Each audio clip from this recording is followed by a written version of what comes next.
is that siguro ko sabihin ko po sa inyo na receiving communion or the Lord's Supper will boost your immunity. I think every month you'll be here. Okay? Siguro ko sabihin ko sa inyo na pag nag-Lord's Supper kayo, hindi kayo sisipunin ng isang buwan o hindi kayo lalagnatin. You'll be immune from certain conditions. And I'm sure many of us will not take it for granted. But you know what? It's more than that. Because I believe the Lord gives us certain grace when we obey Him. And when we partake of the Lord's Supper, it helps us. Okay? So, tayo po ay lumalago sa Panginoon. Tayo po ay tumitibay spiritually. Because that is what happens when we obey the Lord. So bago po tayo magpatuloy, tayo po ay manalangin. Marami po salamat sa iyo sa gabi pong ito, Panginoon. Salamat na pinapaunawa mo pa sa amin, Panginoon, na ang mga bagay na nangyayari po sa aming buhay ay meron pong layunin. Mga bagay na pinahintulutan mo so that, Lord, you may mold us according to your good pleasure. And pray to you, God, that please keep doing that. Whatever you give us or take away, may it be, Lord, for our benefit and for your glory. This we ask in Jesus' name. Amen. Pakibuksan po natin ating mga Biblia sa Hebrews chapter 6.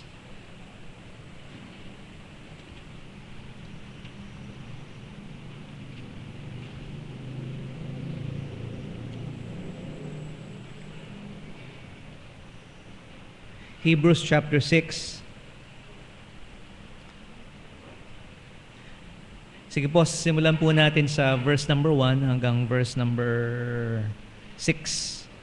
Hebrews 6 verses 1 to 6. Pakisundan nyo lang po habang binabasa ko po. Hebrews chapter 6 verses 1 to 6. Therefore, leaving the principles of the doctrine of Christ, let us go on unto perfection, not laying again the foundation of repentance from dead works and of faith toward God, of doctrine of baptisms and of laying on of hands and of resurrection of the dead and of eternal judgment. And this will we do if God permit. Verse 4, for it is impossible for those who were once enlightened and have tasted the heavenly gift, and were made partakers of the Holy Ghost, and have tasted the good word of God, and the powers of the world to come. Verse 6, if they shall fall away, to renew them again unto repentance, seeing they crucify to themselves the Son of God afresh, and put Him to an open shame. Ang sulat pong ito, to the Hebrews, of course, sinulat po sa mga Hebrews, mga Hudyo, mga Israelites na sumampalataya kay Kristo Jesus. Okay, so these are Jews who became Christians. Now, the reason why the writer gave this letter is because meron pong danger. Meron pong silang tendency na bumalik dun sa kanilang kinagisnan na religion, which is Judaism. And of course, Judaism was not bad. Okay?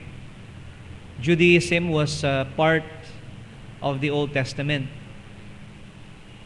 Kaya lang, mga minamahal, dahil dumating na ang Panginoon, at nakilala nila kung sino ang Messiah, therefore they have to move on. Okay? They have to move on. Because Judaism, even to this day, is still waiting for the Messiah. Hindi ho nila kinikilala na si Jesus, yung Messiah na pinangako ng Panginoon. And so they still continue on with their ceremonies, with their rituals. Okay? Pero syempre dahil tayo po kinikilala natin si Kristo Jesus as God's anointed one. Okay? He is Christ. Okay? Therefore, we don't need to become Jews. Okay? So, hindi na ako kailangan magpa-convert sa Judaism to become a Christian. Okay? So, at the same time, yung mga Jews, yung mga Israelites who put their faith in Jesus Christ, hindi na sila kailangan bumalik dun sa mga sacrifices that Jews do before. So ang danger po rito mga minamahal is because of pressure, because of persecution, meron silang tendency na bumalik do sa dating kinagis na nila. Okay, so you can only imagine what that means to some of you today. Okay? So kung kayo po ay bumalik sa lumang simbahan, so inisip nyo, bakit? Kasi pwede mo bang sabihin na mas naiintindihan mo, mas naliliwanagan ka, kung babalik ka dun sa mga dating bagay na ginagawa mo lang, you're undergoing the rituals, but they have no meaning. So, naliwanagan na po tayo, okay, kaya hindi na naharapat para sa atin na bumalik. So, just to make you understand, kung bakit niya po binabanggit ito po mga bagay ito. Leaving the principles of the doctrine of Christ, let us go on to perfection. Now, meron ba sa kanila na gumawa po ng bagay na ito, na sila po ay bumalik? Okay? Na iniwan nila yung paniniwala nila kay Kristo Jesus at bumalik sila sa Judaism.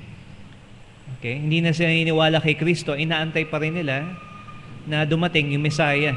And they do not recognize that Jesus Christ is that Messiah. So ano po ang mangyayari sa kanila? Okay, so that is the question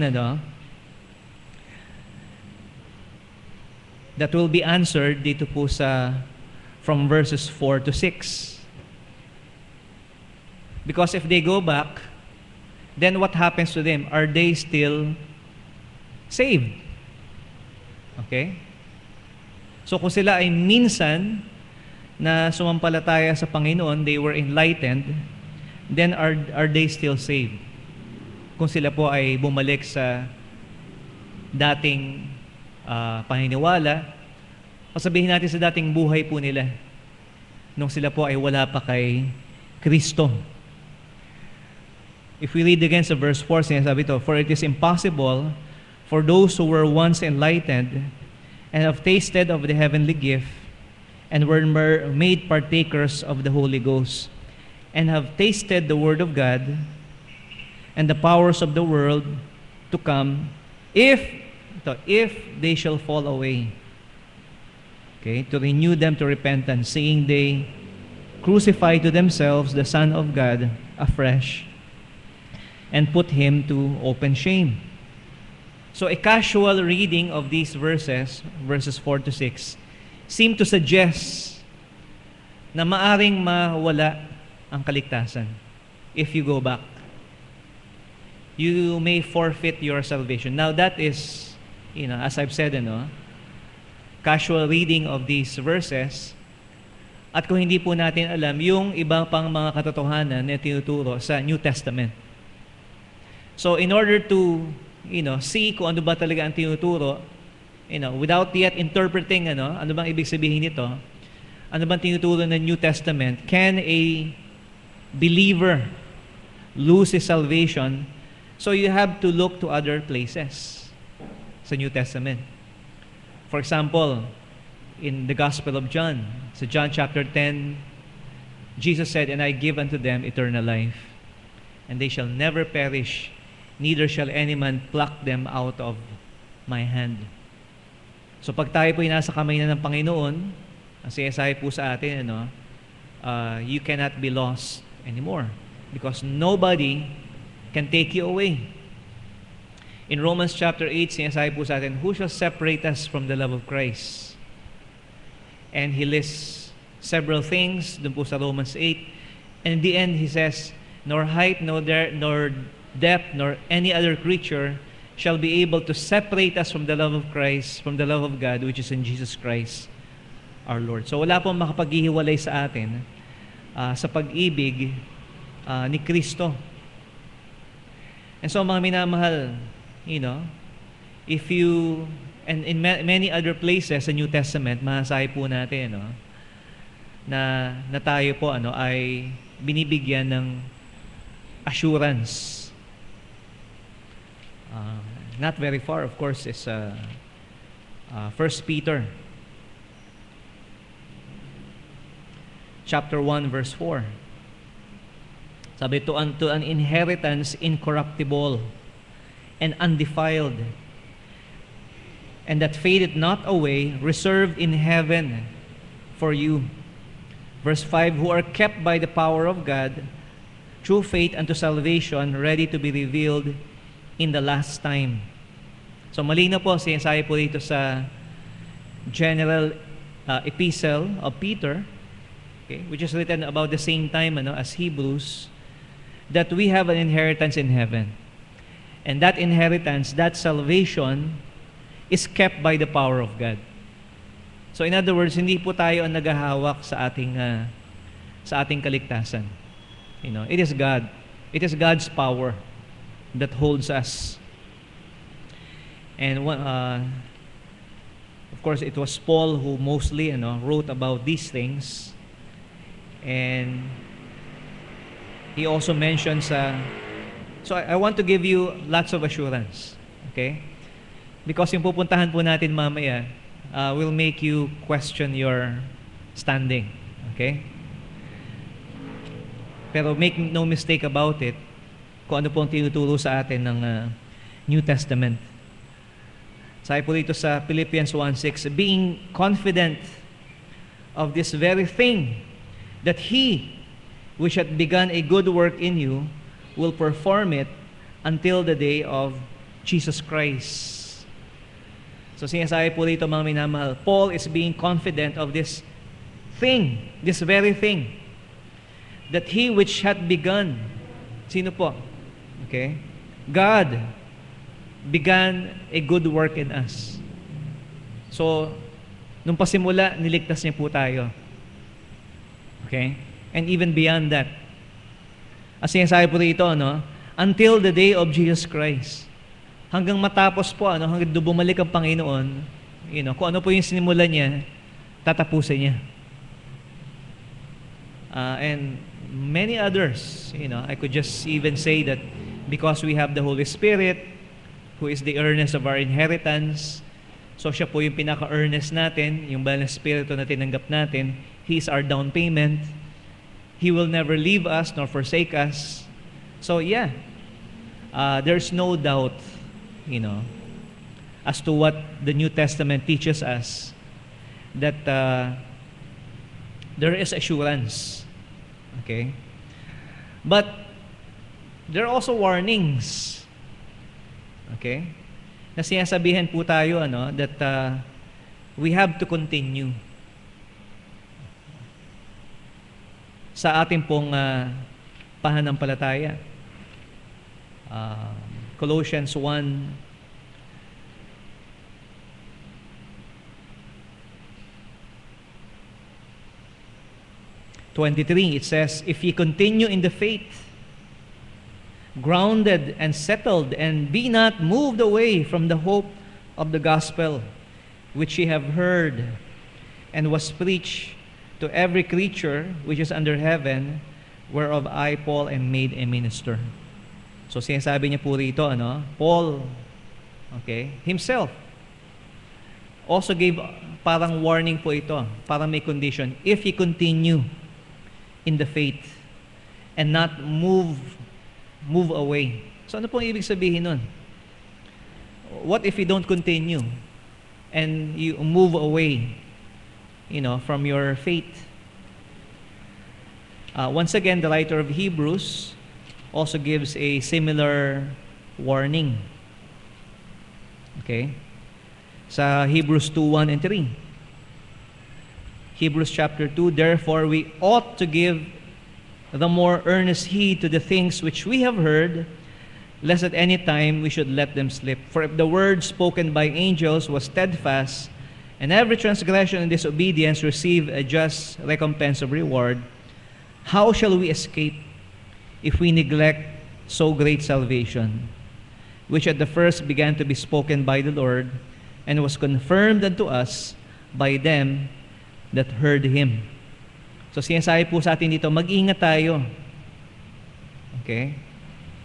To heed the things which we have heard, lest at any time we should let them slip.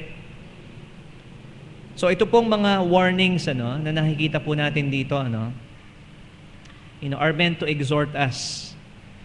Okay, na magpatuloy po tayo sa ating pananampalataya. Because if not, okay, it doesn't mean you will lose your salvation. It means you might forfeit, certain spiritual blessings that we could enjoy in this life. And of course, one of them is assurance. Okay? Pero yun nga po, mga minamahal, ito po ay nag-uudyok po sa atin. Okay? Huwag tayong mag-backslide. Huwag tayong tumalikod sa pananampalataya natin. Magpatuloy tayo kay Kristo Jesus. Kasi mawawala sa atin, malaki. Okay? In this life, okay, yung biyaya ng Panginoon. And of course, pagharap natin sa Panginoon in judgment, there are certain rewards that may be forfeited. And so, it's an encouragement, okay, para po sa atin. Ito pong exhortation na ito. So, sa Biblia po, we need to look at that balance, okay, of these warnings and assurance. What we have a class, at dalawang pong bagay ang involved po rito, yung pong preservation of believers, but also the perseverance of believers. So pareho pong mahalaga yun. Pareho pong nasa Biblia yan. Yung pong preservation. It is God that preserves us. But the scriptures also teach na yung mga mananampalataya kay Kristo, ay magpapatuloy until the end. Until they die, and until bumalik ang Panginoon. So we have to balance this, itong preservation and perseverance of believers. Because while it is unfortunate that many, of course, yung mga kulto, they don't teach assurance, but there's also meron po mga groups, maybe certain charismatic groups, that will say that you can lose your salvation. Hindi sila iniwala dun sa once you are saved, you are always saved. Okay? So kaya nga po, how do we go about in our interpretation of this, some even say this is the most difficult passage to interpret sa Hebrews chapter 4 verse 6 because of the implications in our salvation. But what we are studying in class, definitely meron pong po ito, more than one interpretation na pinag-aralan po namin. Ano po ang mangyayari sa mga tumalikod? And of course, yung tumalikod sa pananampalataya, okay, ang tawag po doon, apostate. Okay? Hindi na naniniwala sa Biblia. They, they deny Jesus Christ. Okay? And it happens. Okay? Or maybe those na sabihin nating nag-profess ng pananampalataya, pero hanggang doon lang. And they did not continue further. And they still lived for quite some time. So, there are three possible understanding of Hebrews chapter 6 verse 4 to 6. Okay, una-una po sa lahat is that saved persons can lose their salvation. Okay? That's one view. Okay? At marami po nagsasabi niyan na dapat magpatuloy ka kasi kung hindi ka magpatuloy, mawawala yung kaligtasan mo. And I think that has motivated a lot of their followers to continue. Kasi biro mo ang involved dito pag hindi ka gumawa, pag hindi ka nagpatuloy, hindi ka maliligtas eventually. Now, it may work, okay, but is it true? Is it right? So, ang kaligtasan ho ba ay pag nagkasala po tayo, ay nawawala. Pag tayo po ay nag-backslide, can you lose your salvation? We already said, what the New Testament teaches us. Pero isa pong bagay, that they seem to overlook, those who propose that the meaning of these verses ay nawawala ang kaligtasan, okay? They will not see this understanding also, that once you lose it, okay, you can't get it back. Because sinasabi ito, it is impossible. Okay? For those who were once enlightened. And of course, if you move further, if they fall away, to renew them again unto repentance. So in other words, ang isang bagay na hindi nila sasabihin sa inyo, na sinasabi rin ng verse na ito, sige, pwedeng mawala ang kaligtasan pag hindi ka magpatuloy. Pero once you lose it, okay, this verse also seems to teach, hindi mo na pwedeng makuha uli. Once you lose it. So hindi pwedeng, sige, anyway, pwede ko naman tanggapin uli next week. Okay? Pag magkasala ako. Ay, hindi pwede yun. Okay? Hindi pwede. Once you lose it, it's gone forever. So, does it make sense? Di ba? Nasabihin natin na ang kaligtasan ay nawawala. At hindi mo na, pag nawala, hindi mo na pwedeng kuhanin uli. So, what's the point of going back? Di ba? Ano yung encouragement natin na manumbalik ka sa Panginoon? Nawala ka na eh. Okay? So, sorry ka na lang. I don't think this provides any hope for us. Okay? Now, another meaning, pangalawa po, another meaning, and this is the view, that we seem to say that is correct, okay, is persons described here sa Hebrews chapter 6 verse 4 to 6. Okay? Ang di-describe po rito mga tao were never really regenerate. Ibig sabihin, they were never really born again in the first place.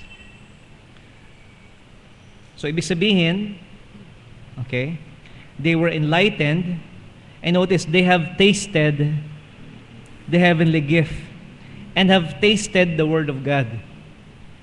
So, para po sa kanila, ibig sabihin ito, they just tinikman lang nila. Okay? So, iba ho yung tikman dun sa tikim, dun sa kain. Okay? So, kung tinanong mo na isang tao, kumain ka na ba? Tumikim lang ako. Kung nilasahan mo lang, that's not going to help you. kung pinag-uusapan natin yung kung mabubuhay ka ba o yung kalakasan mo. And so, what we're saying is this: these people didn't really receive. Okay, they just tasted, the good word of God. Okay, they tasted the heavenly gift. Na-experience nila yung joy that believers have, without really receiving it. Okay? Na-observe lang nila yung buhay ng isang mananampalataya without actually really being one. And that's true, in the Gospels, meron pong sinasabi ang Panginoon dun sa naghahasik ng binhi sa mabatong lupa. At ano pong nangyari doon sa mga binhing yon? Tumubo po sila for a while, pero nung dumating po yung init ng araw, mga nangalanta. Ito pong mga sibol na ito ng binhi. So, ang pinapahiwatig po doon ng Panginoon, piniliwanag niya po na ito po mga taong ito, not only did they not have any fruit, pero hindi po sila talaga tunay na kumilala sa Kanya. And also in 1 John chapter 2 verse 19,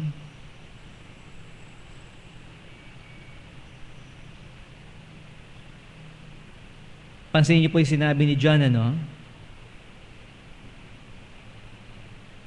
beginning in verse number 18 na lang po. Okay? Little children, it is the last time. And as ye have heard that the Antichrist shall come, even now are there many Antichrists, whereby we know that it is the last time. So he's describing the apostasy in the last days. Verse 19, they went out from us, but they were not of us. For if they had been of us, they would have no doubt have continued with us. But they went out that they might be made manifest that they were not all of us. So, ang pinag-usapan po dito, Antichrist. Someone who is against, opposed to Christ. At saan ba manggagaling ito? Ang sabi ni John, from us. Okay? From those who dating nagpahayag ng pananampalataya kay Kristo, ngayon, kalaban ni Kristo. As sinasabi ito, they went out from us. Pero ang katotohanan po, the reality is this: they were not of us. Galing sila sa atin, pero hindi naman talaga sila kasama natin. For if they had been of us, they would have no doubt continued with us. Dapat nagpatuloy sila kasama natin. As sinasabi ito, they went out that they might be manifest. So yung pag-alis po nila, pag-iwan po nila kay Kristo, is proof, is evidence that they were not all of us. Yes, because ang katuroan po sa perseverance of believers, okay, is that they will continue to remain faithful till the end, till they die, and until Christ comes.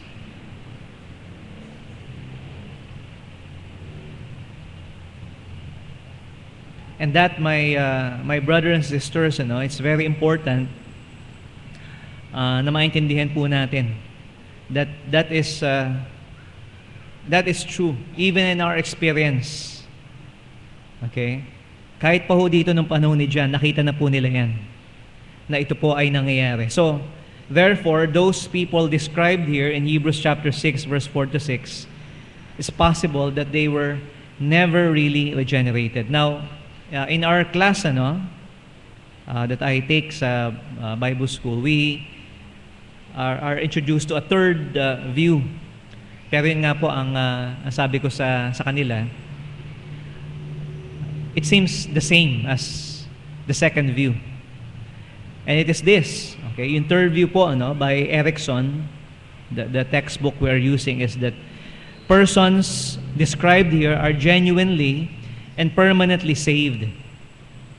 So ang sinasabi po rito, they are permanently saved, but their apostasy is hypothetical. In other words, ang din-describe po dito sa Hebrews chapter 6, hypothetical. Ano ang mangyayari, okay, kung sila ay tumalikod sa Panginoon? Kung sila ay sumampalataya at tumalikod sa Panginoon.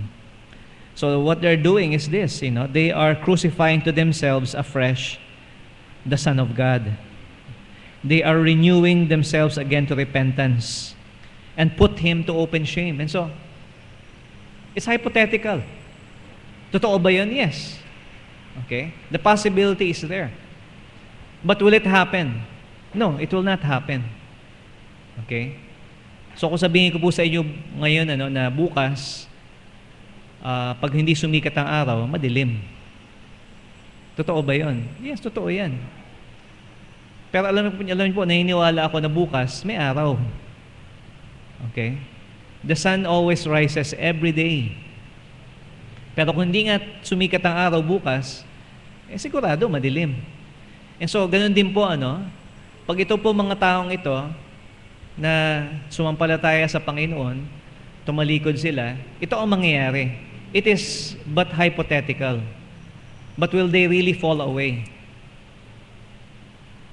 No. They won't fall away. So that is why I said, na alam niyo po, it's just repeating. It seems, if you reduce kung ano ba talagang sinasabi nito sa atin, those who are apostates, those who are saved, okay, will never leave the faith. Okay? Kung talagang ligtas ka, hindi mo iiwanan yung pananampalataya mo. Kung talagang ligtas ka. And the apostasy,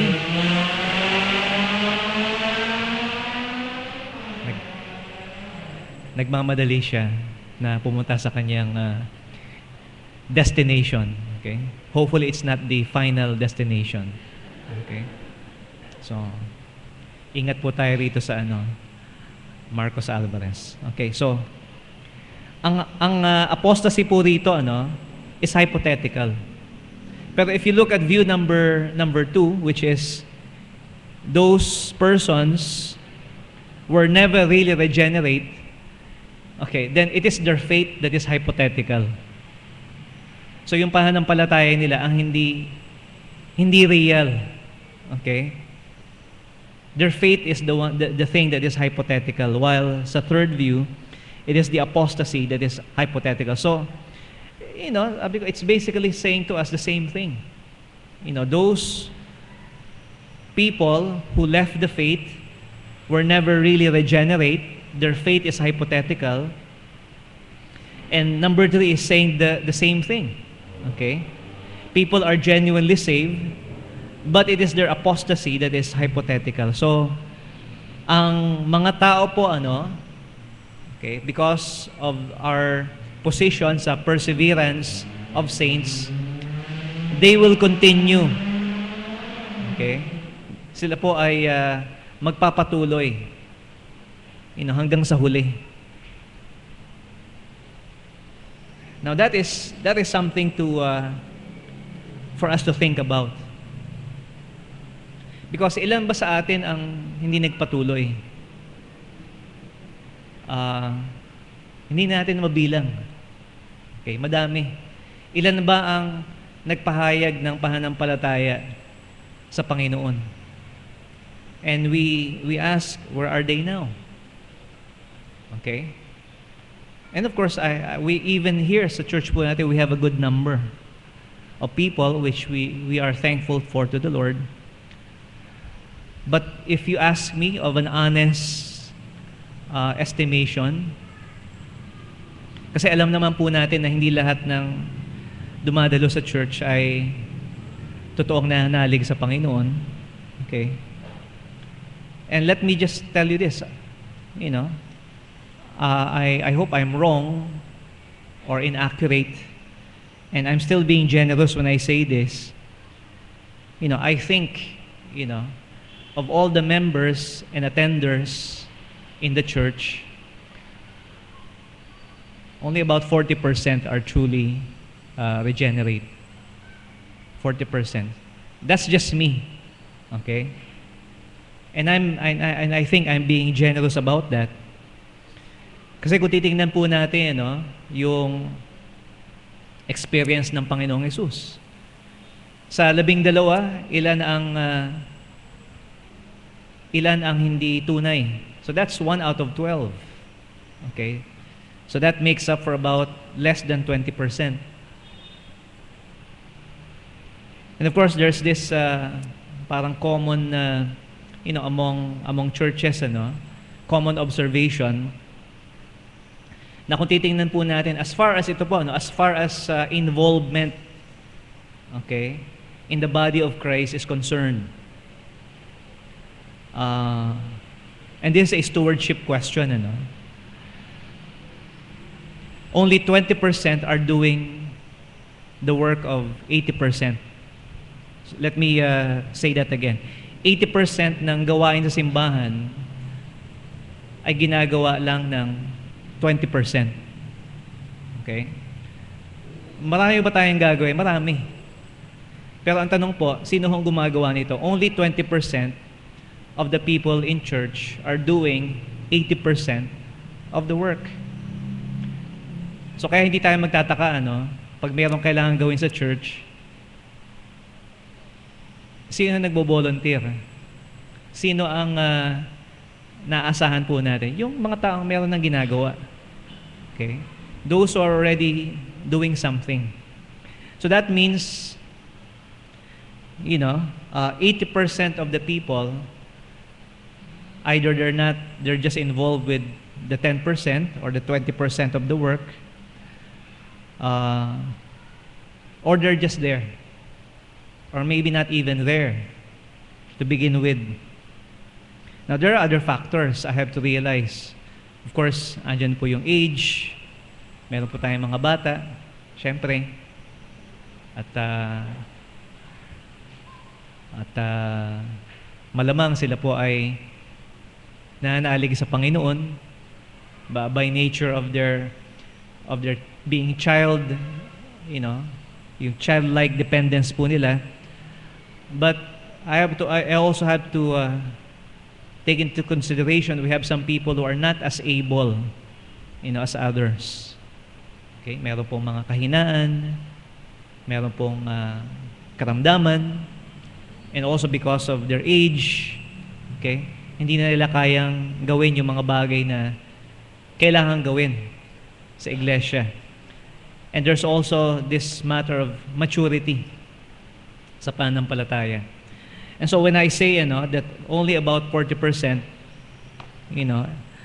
I think we are being generous about that.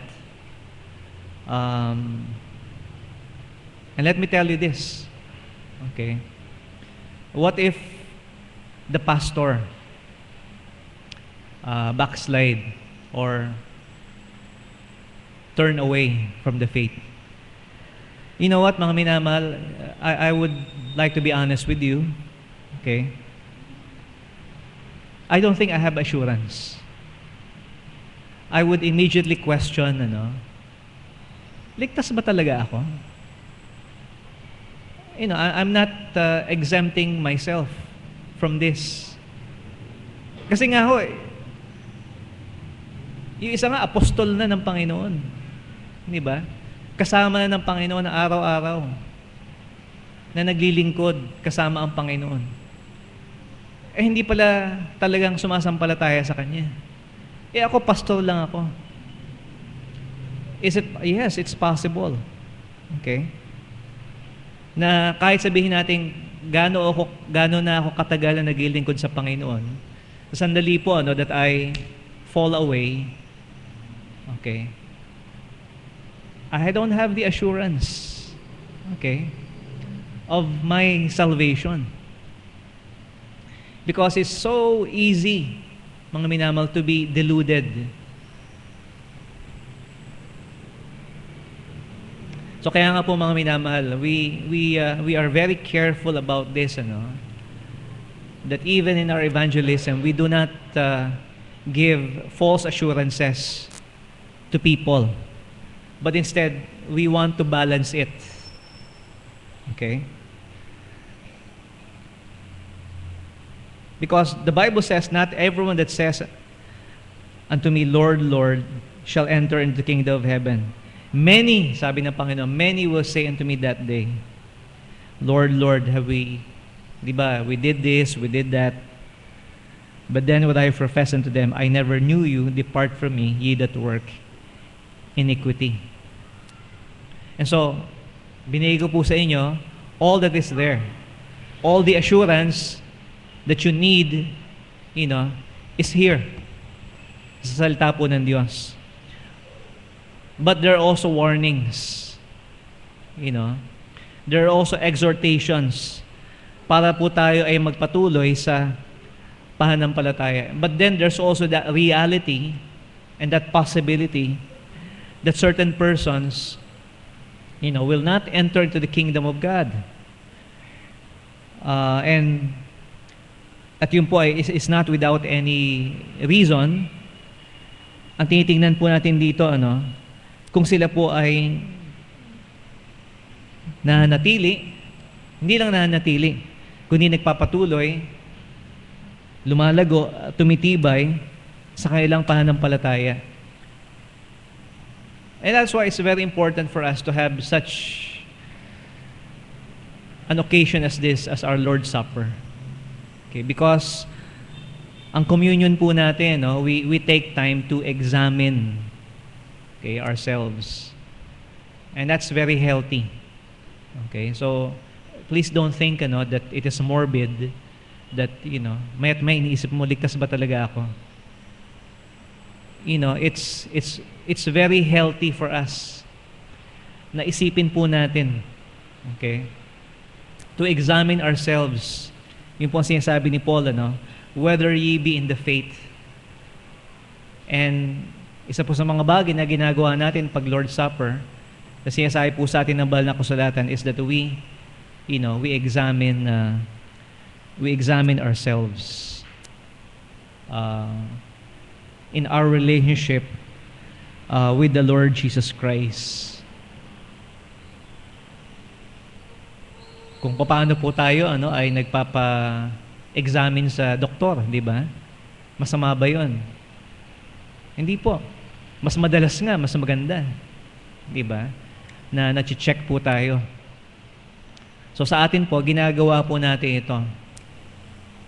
Upang tayo po, mga minamahal, malaman po natin,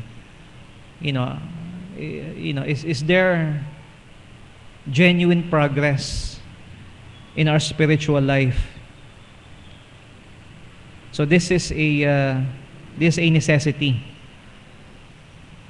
But then again, there is that admonition sa atin. Look unto me and be saved, all the ends of the earth, for I am God and there is none else. So kung meron po sa atin, sino man po dito, mga minamahal, ay kailangang maligtas, you just simply have to look to Christ. Yun lang po. Hindi naman kailangan maging dramatic.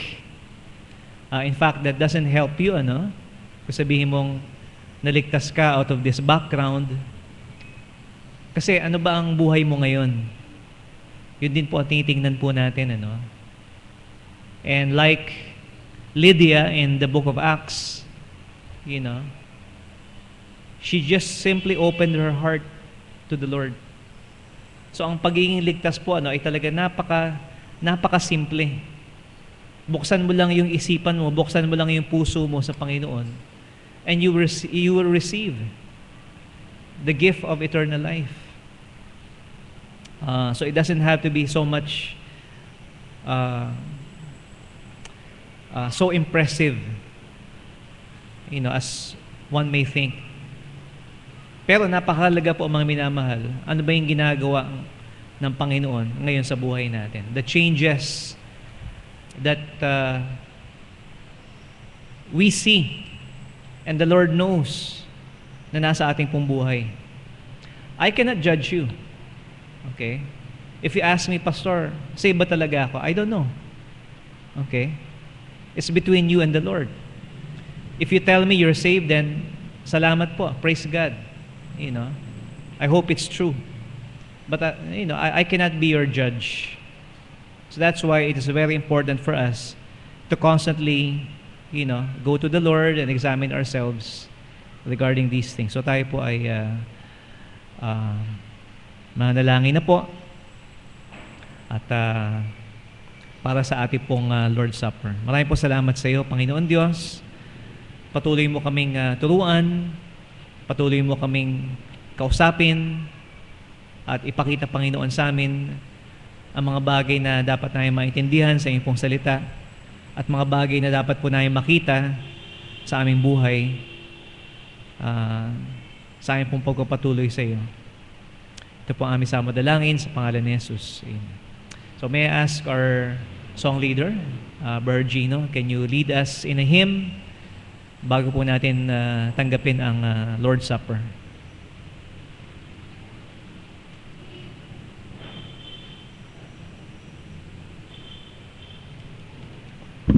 Awitin po natin yung Jesus Paid It All, song number 185. 185.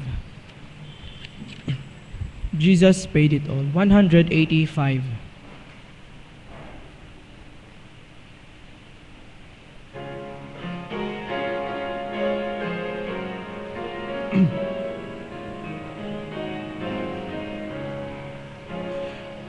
I hear the Savior say, Thy strength indeed is small. Child of weakness, watch and pray.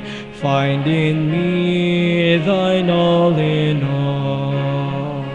Jesus paid it all to him I owe. Sin not left of crimson stain. He washed it white as snow. Let's sing a third stanza. Ready? Sing. For nothing good have I, whereby thy grace to claim.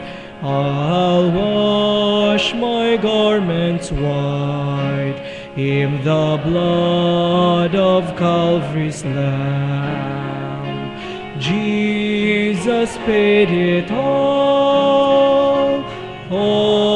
to him I owe.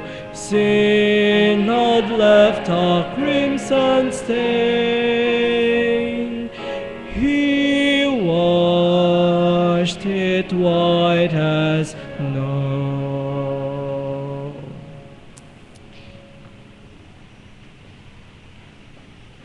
One of the areas that we need to look into once in a while is our relationships with Christ and with each other.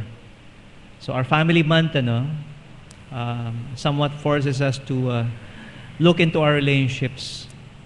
At isa po sa mga bagay na maaasahan po natin sa isang mananampalataya ay yung kapatawaran. Hindi lamang sa lahat ng tao, but particularly, as we have discussed this morning, among brethren. Okay? So kung tunay tayong mananampalataya, isa po sa mga bagay na inaasahan po sa atin is ibigay po natin kung ano lang itinanggap po natin. We have received, forgiveness from God. And sometimes ito pong the things that come between us, sa atin po bilang mga magkakapatid sa Panginoon, ay nagsasalamin sa ating pong relasyon sa ating Panginoon.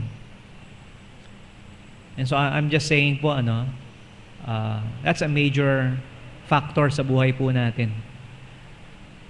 Kanina, pinag-usapan natin yung alitan ng mga magkakapatid, diba? Siguro panahon na, na kung merong gantong mga sitwasyon sa buhay natin, diba? Let's make some di ba, some initiative. Okay? And let not anger turn into bitterness and even hatred. Okay? Because even the Lord's Supper will not be a blessing to us, if we do not take care of these things. So mga minamahal, as we hear all these messages mula po sa salita ng Diyos, let us now compare and consider yung ating pong kalagayan sa harapan ng Panginoon. So magkaroon po tayo ng ilang sandali sa ating pong paghahanda, panalangin, paglapit natin sa Panginoon bago po natin tanggapin ang Lord's Supper. So tayo po yung manalangin.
Ama, papasalamat kami muli sa iyo sa pagkakataon na binigay mo, Panginoon, sa amin para tuparin ang inyo pong kalooban at ang utos mo, Panginoon, sa amin bilang isang iglesia na sama-sama po namin gunitain ang inyo pong sakripisyo na ginawa para sa amin.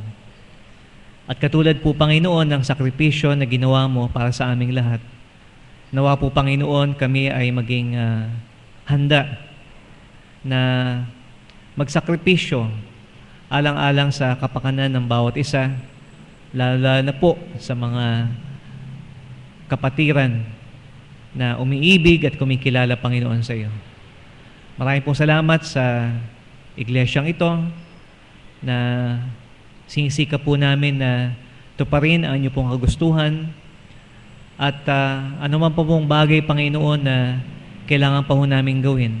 Mga bagay na kakulangan po, Panginoon, sa amin, patuloy mong ipaunawa sa amin ang mga bagay ito at tulungan po kayo, Panginoon, na magampanan ang mga tungkuling ito.